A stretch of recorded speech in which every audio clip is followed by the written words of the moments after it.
Alors vous vous demandez peut-être comment nous soumettre votre contrat ou en tout cas votre situation. Alors c'est assez simple, hein. Notre façon de procéder est assez classique somme toute, c'est-à-dire que on va vous demander de rassembler l'ensemble des documents contractuels liés à votre prêt. Ensuite de quoi, une fois que notre cabinet a réceptionné ces documents, nous allons vous proposer un rendez-vous qui, en règle générale, dure entre une demi-heure et 1 heure pour faire le point précis sur votre situation, répondre à l'ensemble de votre question. Pour préparer ce rendez-vous, nous allons examiner l'ensemble des documents que vous nous avez adressés, notamment votre offre de prêt, ce qui va nous permettre, au regard de la jurisprudence que nous avons obtenue, notamment celle de la Cour de justice, de la Cour de cassation, et la toute dernière notamment du 9 juillet 2025, eh bien, de pouvoir nous faire une opinion juridique sur votre possibilité d'agir et d'agir de manière sécurisée, c'est-à-dire nous allons mesurer l'aléa judiciaire. Au cours du rendez-vous que nous allons organiser, qui est un rendez-vous qui est gratuit pour vous, vous pourrez nous poser toutes les questions que vous avez autour de votre situation et nous pourrons à ce moment-là envisager, si c'est possible, la suite judiciaire qui pourrait vous conduire à obtenir la nullité du prêt. La première étape consiste à s'adresser à la banque par une mise en demeure de vous rétablir dans vos droits.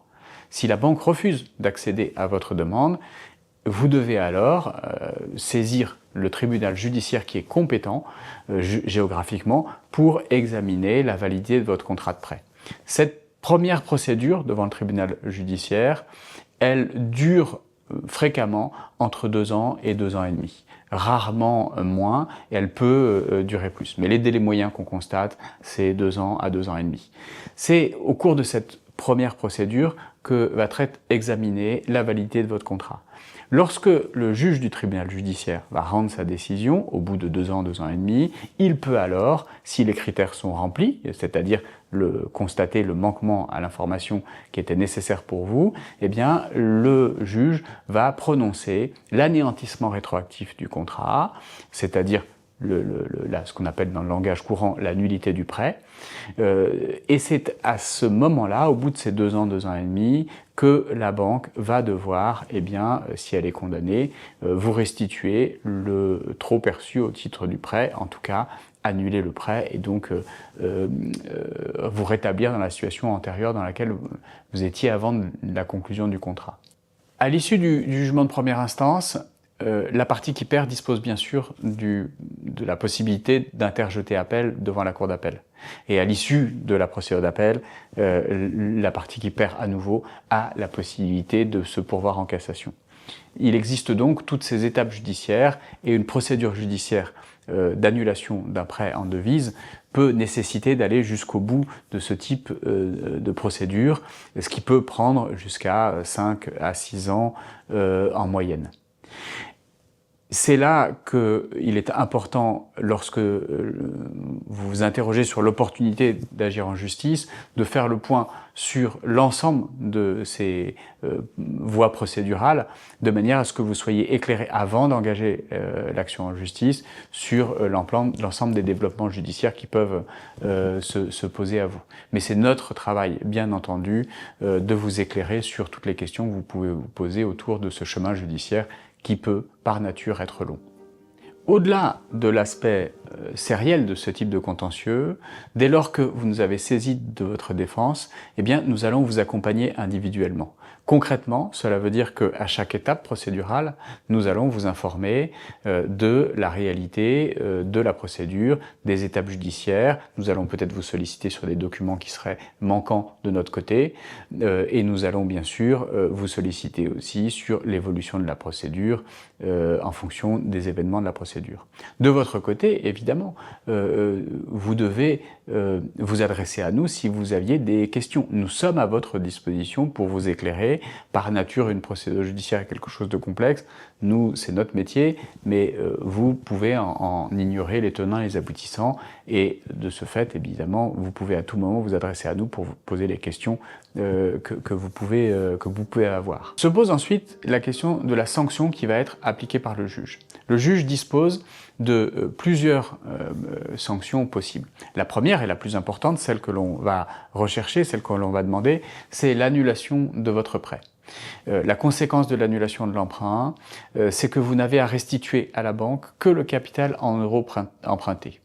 Et toutes les sommes que vous aurez versées en exécution du prêt devront vous être restituées en tenant compte du taux de change du jour de l'opération. Ça conduit généralement la banque à devoir restituer à l'emprunteur l'ensemble des frais, les primes d'assurance, les intérêts versés et bien sûr la réalisation du risque de change.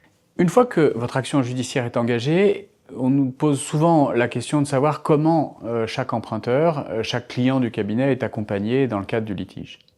Bien qu'il s'agisse de litiges fréquemment de masse, sériels, c'est-à-dire que vous êtes très nombreux à avoir une problématique juridique qui est similaire et qui donc vont appeler, en termes de stratégie judiciaire, des procédures, des process qui sont eux-mêmes similaires. La deuxième sanction possible est celle d'allouer à l'emprunteur concerné une indemnisation au titre du préjudice moral qu'il peut avoir subi. Ce préjudice moral, il va être constitué si, à l'occasion de l'exécution de l'emprunt, eh bien l'emprunteur a subi une pression morale, une angoisse, a dû modifier un certain nombre d'éléments de sa vie par contrainte liée à cet emprunt. Au-delà de la restitution du trop perçu par la banque consécutivement à l'annulation du prêt et de l'octroi éventuel d'une indemnisation au titre du préjudice moral, vous pouvez prétendre en justice également à l'indemnisation de vos frais de justice. Cette indemnisation, elle est librement appréciée par le juge. S'agissant des honoraires du cabinet pour conduire ce type de procédure, lors du rendez-vous que nous pourrons faire ensemble si vous nous sollicitez, nous aborderons évidemment cette question et nous pourrons chiffrer l'ensemble du coût de la procédure pour vous. Généralement, nos honoraires se décomposent en deux types d'honoraires. Un honoraire de résultat qui est dû en cas de victoire et lorsque le résultat vous est acquis et définitif, et un honoraire forfaitaire qui vous permet une prévisibilité du coût de la procédure pour vous à chaque étape procédurale, de manière à ce que au moment où vous engagez, où vous décidez à engager le contentieux, eh bien vous ayez une vision claire du coût de la procédure pour vous. Le cabinet Constantin Vallet que j'ai fondé en 2005 compte aujourd'hui 3 associés, dont Hugo Delage et Paul Liendecker qui m'accompagnent, et fort d'une équipe de 3 collaborateurs et 2 assistantes. Notre activité est tournée vers le contentieux des affaires et les contentieux de masse. Et nous avons évidemment développé particulièrement la défense des emprunteurs en devises étrangères et désormais bien sûr les frontaliers qui sont particulièrement touchés par ce type d'emprunt.